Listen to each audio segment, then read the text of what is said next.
Good morning, dear students and dear parents. This is Kamala Chaudhary, teacher of science from Bharati Education Group Seeker. Today I am start the chapter of 7th class 10th, which name is Atomic Theory, Periodic Classification and Property of Element. In this chapter we study about the matter, elements and atoms. In this chapter we learn about the atom. First of all, the atom word is proposed by the Maharshi कैनड first time. मतलब ये हुआ कि इस chapter में हम किसकी study करेंगे, matter की करेंगे, एटम की करेंगे और एलिमेंट्स की करेंगे. एलिमेंट्स में अगर फर्स्ट ऑफ ऑल अपन बात करते हैं तो सबसे पहले आता है क्या है, एटम. एटम को सबसे पहले किसने प्रपोज किया था, महर्षि कैनड ने. महर्षि कैनड कौन थे, who is the Maharshi Kanad? Maharshi Kanad is a Indian philosopher. Propose the word atom and other philosophers of Greek, which is Democritus and the Leucippus, had also proposed the concept of atom. What do you mean by atom? That mean आप atom के बारे में आप क्या जानते हैं कि atom क्या होता है. आप कैसे आइडेंटिफाई करेंगे कि एटम कैसे हैं, ये क्या है, एटम कहाँ है, किस में है, कैसी शेप में है, कैसे कलर में है. तो हम एटम को कैसे फाइंड करते हैं. एटम को फाइंड करने के लिए हमें महर्षि कैनड ने हमें बताया था कि एटम टाइनी पार्टिकल है जिसको हम फर्दर प्रोसेस में डिवाइड नहीं कर सकते. दैट मीन एटम वो सब्सटेंसेस है जिसको हम डिवाइड नहीं कर सकते, ना हम क्रिएट कर सकते हैं. फर्दर प्रोसेस अगर बात करें, रिसर्चेज हुई, रिसर्चेज पे रिसर्चेज होती गई. फिर एक साइंटिस्ट आए जिनका नाम है जॉन डाल्टन, जिन्होंने टोटली एक्सप्लेन किया था फर्स्ट टाइम 1808 में एटम के बारे में कि एटम क्या है, उसकी प्रॉपर्टी क्या है और इसको हम कैसे डिफाइन कर सकते हैं. तो जॉन डाल्टन एक साइंटिस्ट थे जिन्होंने एटम के बारे में काफ़ी चीज़ें बताई थी. फर्स्ट ऑफ ऑल हमें 1808 के अंदर डाल्टन ने क्या बताया था हमें, each substance is made up of the small particles are called atom. Dalton ने हमें ये बताया था कि जो सबसे छोटा पार्टिकल है सब्सटेंसेस के अंदर, हम बात करें कि सबसे छोटा पार्टिकल है उसको हम क्या कहेंगे, एटम कहेंगे. सेकेंड वन हम बात करते हैं कि एटम आर इंडिविजुअल. डाल्टन ने हमें ये बताया था कि जो एटम है वो एक इंडिविजुअल है, यानी इंडिपेंडेंट है और उसके अंदर अपनी खुद की प्रॉपर्टी होती है जिसको हम डिफाइन कर सकते हैं कि इससे फर्दर डिवीज़न में अगर बात करें तो वो डिवाइड नहीं हो सकता. यानी एक बहुत टीनी पार्टिकल होता है, उसके अपने अपने फीचर्स होते हैं जिनकी हम बात कर रहे हैं आगे. All atoms of an element have some properties. सभी एटम्स, हम बात करें लाइक मेरे हाथ में एक चौक है, मेरे हाथ में एक डस्टर है, जिसकी हम बात करें इसके एलिमेंट और इसके एटम और इसके, both are different size, different mass and different chemical properties. Like fan है, ट्यूबलाइट है, ब्लैक बोर्ड है, चेयर है. आप कोई भी एग्जांपल ले सकते हो, आप उनमें देखते हो कि उनकी सबकी एटम्स की साइज़ क्या होती है, डिफरेंट होती है और शेप भी डिफरेंट होती है. आपके पास सराउंडिंग में बहुत सारे ऐसे एग्जांपल है जिनको आप एटम से डिफाइन कर सकते हो कि इनके एटम्स कैसे हो सकते हैं, आप समझ भी सकते हो. जैसे कि इन्होंने बताया है अभी यहाँ पे मास, साइज, केमिकल प्रॉपर्टीज़. यहाँ पर हमने मास का देख लिया कि कुछ पार्टिकल्स होते हैं, यानी कि कुछ एटम्स होते हैं, अलग अलग सब्सटेंस के अलग अलग होते हैं. बात करो चौक की, तो चौक के जो एटम्स होते हैं उनका मास डिफरेंट होता है, उनका साइज भी डिफरेंट होता है और उनकी केमिकल प्रॉपर्टी भी डिफरेंट होती है. फिर बात करते हैं सेकेंड एग्जाम्पल हमने डस्टर का लिया था. डस्टर के जो एटम्स हैं वो भी डिफरेंट होंगे, साइज उनका डिफरेंट होगा, उनकी शेप डिफरेंट होगी, उनका केमिकल प्रॉपर्टी भी डिफरेंट होगी. फॉर एग्जांपल हम केमिकल प्रॉपर्टी की अगर बात करते हैं तो हम एक्सपेरिमेंट के थ्रू हम इसको बता सकते हैं कि ये डिफरेंट कैसे हैं. फॉर एग्जांपल हम एक्सपेरिमेंट कैसे करके देखें, इनको कंप्रेस करके देखें. इनको कंप्रेस करेंगे तो इनकी जो प्रॉपर्टी होगी वो डिफरेंट से होगी. एक कंप्रेस ज़्यादा हो पाएगा और एक कम हो पाएगा. वो डिफरेंस आपको नज़र आएंगे जब आप इसको करके देखेंगे.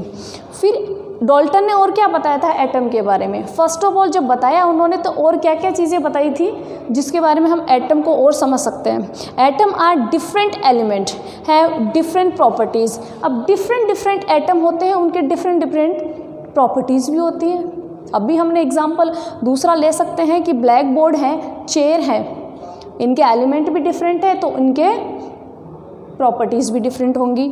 फॉर एग्जाम्पल आगे लेते हैं, atom of different element combine in whole number ratio to form molecule.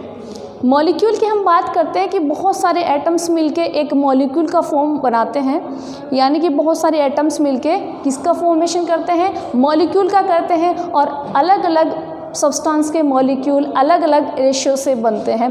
For example मैं बात करूं, एक तो वाटर है, सेकंड वन हम लेते हैं ऑयल लेते हैं, तो इनकी अगर बात करें तो ये मैटर बने हुए हैं, वो अलग अलग एलिमेंट है। अलग अलग एलिमेंट में बात करें तो अलग अलग इनका एटम्स है और उनका अलग अलग साइज है और उनके अलग अलग केमिकल प्रॉपर्टी है। ये किसने हमें एक्सप्लेन किया था? जॉन डाल्टन ने किया था। फिर हम आगे चलते हैं, बात करते हैं atoms get rearrange during chemical reaction. Most important in this theory, rearrange chemical reaction. Atoms जब केमिकल रिएक्शन करते हैं तो इसमें चेंजेस क्या होता है? सबसे पहले इनके क्या केमिकल प्रॉपर्टी चेंज होती है और ये क्या रीअरेंज हो जाता है। फॉर एग्जांपल हमने कोई केमिकल रिएक्शन ली, पहले हमने नंबरिंग करके कोडिंग से समझते हैं, अल्फ़ाबेट से। फॉर एग्जांपल हमने ए बी सी, ये कोई सब्सटेंस था, इसने दूसरे के साथ में केमिकल रिएक्शन कर रहा है, ये क्या कर रहा है? D E C. जब ये केमिकल रिएक्शन कंप्लीट होती है देन क्या फॉर्मेशन होता है? आप देख पाते हो कि इसके अंदर जो सीक्वेंस है वो क्या हो जाता है? चेंज हो जाता है और नया सब्सटेंस का फॉर्मेशन हो जाता है। आप देख सकते हैं पहले हमने लिया था जो सब्सटेंस लिए थे A B and C plus D E C. जब फॉर्मेशन होता है तो A D C B C. For example हम अभी ये बोल रहे थे atoms get rearrange during chemical reaction, when they complete the chemical reaction the atoms rearranged. यहाँ देख रहे हैं हम कि यहाँ ए फर्स्ट नंबर पे था, यहाँ ए बी फर्स्ट नंबर पे है, कोई बात नहीं। बी सेकंड नंबर पे था इसमें, लेकिन यहाँ सेकंड पे नहीं है, यहाँ पे सेकंड लास्ट है। फिर हम बात करें सी थर्ड नंबर पे था इसमें थर्ड नंबर पे, कोई बात नहीं।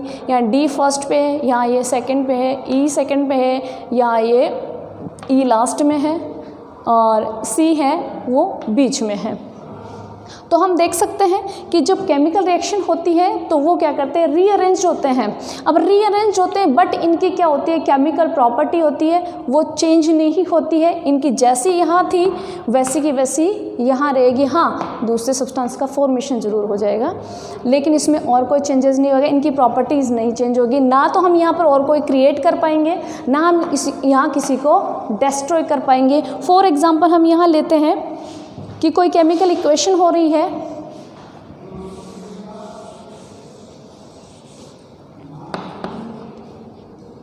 H+O, H हाइड्रोजन है यहाँ पे, O ऑक्सीजन है यहाँ पे, और इनका एक प्रॉपर अमाउंट रेशियो होता है। यहाँ हमने अभी पढ़ा है कि एक रेशियो होता है जिसके अंदर ये क्या होते हैं? कंबाइन होते हैं। तो यहाँ पर क्या होता है कि जब ये हाइड्रोजन और ऑक्सीजन का जब कंबाइन होता है तो किसका फॉर्मेशन होता है? वाटर का फॉर्मेशन होता है, H2O। एक रेशियो होगा। अब यहाँ पर हम देख रहे हैं तो ये इक्वेशन क्या बैलेंस नहीं है, तो यहाँ रेशियो हम चेक करेंगे तो यहाँ हाइड्रोजन कितना है? 2 है, ऑक्सीजन यहाँ पर क्या है? 1 है। लेकिन ऑक्सीजन हमेशा क्या होती है? डाई एटॉमिक होती है, तो मोनो एटॉमिक यहाँ हम शो नहीं कर पाएंगे, तो यहाँ पर हम 2 कर देंगे। जब यहाँ हम 2 करेंगे तो यहाँ इसका भी 2 आ जाएगा, तो इसको 2 लगाने के लिए हम इधर 2 कर देंगे। यहाँ हम चेक करेंगे हाइड्रोजन के मॉलिक्यूल्स यहाँ कितने हैं? 2 2 4, तो इधर हम बैलेंस करेंगे तो यहाँ कितना हो जाएगा? 4 हाइड्रोजन की बात करके 4 हाइड्रोजन हो गया, इधर भी 4 इधर 2 ऑक्सीजन और इधर भी 2 ऑक्सीजन। फिर आगे हमें क्या समझाते हैं? डाल्टन ने हमें यह भी बताया था chemical reaction can can not create an atom nor destroy an atom. जब भी कोई केमिकल रिएक्शन होती है तो इसमें हम ना तो किसी को क्रिएट कर रहे हैं ना किसी को हम डिस्ट्रॉय कर रहे हैं। यहाँ हम देख रहे हैं कि हाइड्रोजन है, यहाँ मॉलिक्यूल कितने हैं इसके 4 हैं, और हम यहाँ अगर चेक करें तो यहाँ भी क्या है 4 हैं। ऑक्सीजन के यहाँ मॉलिक्यूल कितने हैं 2 हैं, और यहाँ भी कितने हैं 2 हैं। तो अकॉर्डिंग टू डाल्टन हम बात करें तो यहाँ तो ना तो कोई क्रिएट हो रहा है ना कोई डिस्ट्रॉय हो रहा है, ओनली ये क्या होते हैं रीअरेंज होके एक सब्सटेंस का फॉर्मेशन कर रहे हैं। तो ये किसने हमें समझाया था? जॉन डाल्टन ने समझाया था। जॉन डाल्टन ने हमें फर्स्ट ऑफ ऑल समझाया, इसलिए हमें इसको स्टडी करना पड़ता है, इतना एक्सप्लेन नहीं किया था एटम के बारे में। फर्स्ट ऑफ ऑल हम बात करते हैं जॉन डाल्टन की, इसलिए कि सबसे पहले जो हमें बताया था एटम के बारे में वो किसने बताया था? जॉन डाल्टन ने बताया था। अब बात करते हैं एटम की। What is atom? एटम क्या है? एटम के अंदर क्या क्या ऐसी चीज़ें हैं जो इसका एग्जिस्टेंस है, जो इस वर्ल्ड के अंदर एग्जिस्ट करता है, और इतना टीनी पार्टिकल है जिसे हम नेक्ट आई से नहीं देख पा सकते। We can not see without microscope. हम माइक्रोस्कोप के बिना एटम को नहीं देख सकते। तो उसके अंदर ऐसे कौन कौन से पार्टिकल होंगे जिसको हम देखना भी चाहेंगे और उसके बारे में जानना भी चाहेंगे थ्रू द माइक्रोस्कोप। तो हम इसकी स्टडी करते हैं, देखते हैं कि एटम के अंदर क्या क्या होते हैं, और जो होते हैं एलिमेंट्स उनको क्या नाम दिया है, किसने दिया है और किसने नहीं दिया है। सबसे पहले एटम के बारे में बता तो दिया। फॉर एग्जांपल आपने एक स्टोरी क्रिएट करी, आपने उसका आउटर लाइन तो दे दिया, लेकिन अंदर मैटर क्या है वो आपको नहीं पता है। तो वहाँ यहाँ रिलेट करके हम देखें एटम को किससे, एक स्टोरी से। आपने आउटर लाइन दे दी लेकिन अंदर क्या मैटर आएगा आपको नहीं पता। वैसे ही डाल्टन ने बता तो दिया कि एटम होता है, टिनी पार्टिकल होता है, उसको डिस्ट्रॉय नहीं कर सकते, उसको क्रिएट नहीं कर सकते, बस क्या है एक फॉर्म से दूसरे फॉर्म में क्या करते हैं, कन्वर्ट होकर नए सब्सटेंस का फॉर्मेशन कर लेते हैं थ्रू द केमिकल रिएक्शन। अब एटम की बात आती है तो सबसे पहले प्रपोज किसने किया था? महर्षि कैनड ने किया था। उसके बाद में ग्रीक फिलोसोफर्स थे जिनका नाम डेमोक्रिस्ट एंड लूसिफस नाम के थे, इन्होंने भी फिर बताया था एटम के बारे में। एटम वर्ड कहाँ से आता है? ग्रीक वर्ड है, और किस वर्ड से लिया गया है? एटोमियो से लिया गया है। एटोमियो का मीनिंग ये होता है something which can not be divided और डिस्ट्रॉय। क्लियर? इसके बाद में हम बात करते हैं तो जो कंसेप्ट आता है एटम की, जो थ्योरी होती है, डाल्टन के बारे में हम स्टडी कर चुके हैं। तो अब एटम इतना हम पढ़ रहे हैं, जो जितने भी मैटर्स हैं वो किससे बने होते हैं? एटम से बने होते हैं। तो हम इस एटम के बारे में देख लेते हैं कि एटम क्या है, इसके अंदर कौन कौन से सब्सटेंस है। फॉर एग्जाम्पल हम लेते हैं छोटा सा एग्जाम्पल एटम के बारे में।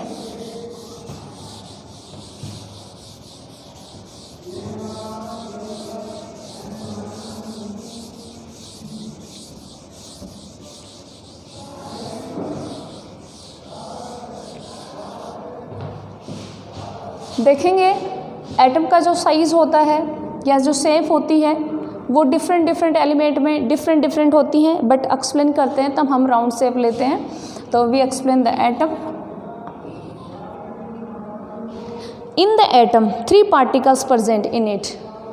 1 particle is outermost orbital and 2 particles are present in the nucleus, which is proton and neutron, and the outermost orbital present the element is electron. First of all हम बात करें कि जो एटम है उसके अंदर ये 3 पार्टिकल्स होते हैं।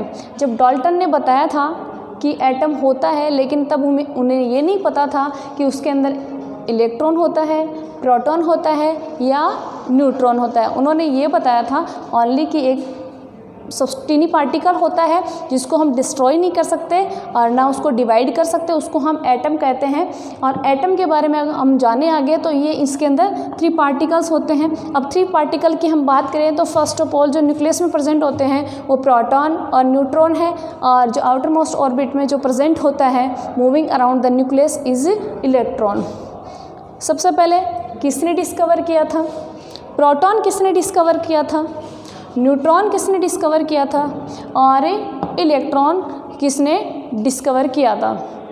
तो इलेक्ट्रॉन डिस्कवर करने वाले कौन थे? J Thomson. कौन थे? J Thomson.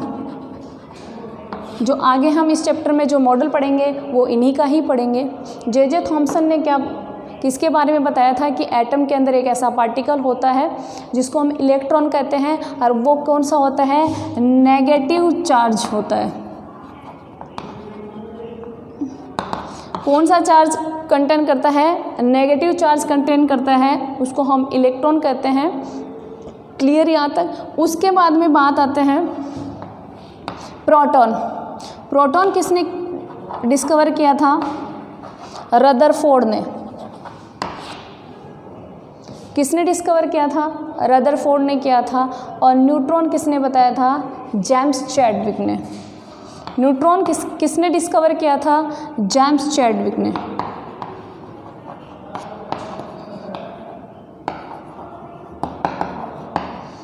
किसने डिस्कवर किया था? जेम्स चैडविक ने किया था। प्रोटॉन को किसने डिस्कवर किया था? रदरफोर्ड ने किया था।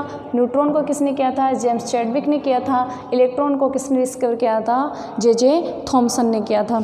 अब हम बात करते हैं कि इनके ऊपर चार्ज कौन कौन से होते हैं, न्यूट्रॉन और प्रोटॉन के ऊपर। न्यूट्रॉन और प्रोटॉन की हम बात करें तो प्रोटॉन के ऊपर कौन सा होता है? पॉजिटिव चार्ज होता है। कौन सा चार्ज प्रेजेंट होता है? Which charge is present on the surface of the proton? Which is positive charge. कौन सा चार्ज प्रेजेंट होता है? पॉजिटिव चार्ज होता है। और न्यूट्रॉन के ऊपर कोई चार्ज नहीं होता है, यानी कि ये इलेक्ट्रिकली क्या होता है? न्यूट्रल होता है। न्यूट्रॉन क्या होता है? इलेक्ट्रिकली न्यूट्रल होता है। अब हम आगे बात करें एटम के आगे, और बात करें कि एटम के अंदर जो न्यूक्लियस के अंदर प्रेजेंट होते हैं उनको हम न्यूक्लियन भी कहते हैं। इसको हम क्या कहेंगे? न्यूक्लियस कहेंगे। न्यूक्लियस के अंदर जो प्रेजेंट होते हैं उसको न्यूक्लियन कहते हैं। क्या कहते हैं? न्यूक्लियन कहते हैं। Which element is known as nucleon? That is proton and neutron. That is proton and neutron. Proton and neutron are known as the nucleon, which is found in the nucleus of the atom, and the electron is found the outermost orbit of the atom, which is moving around the nucleus of the atom. Thank you.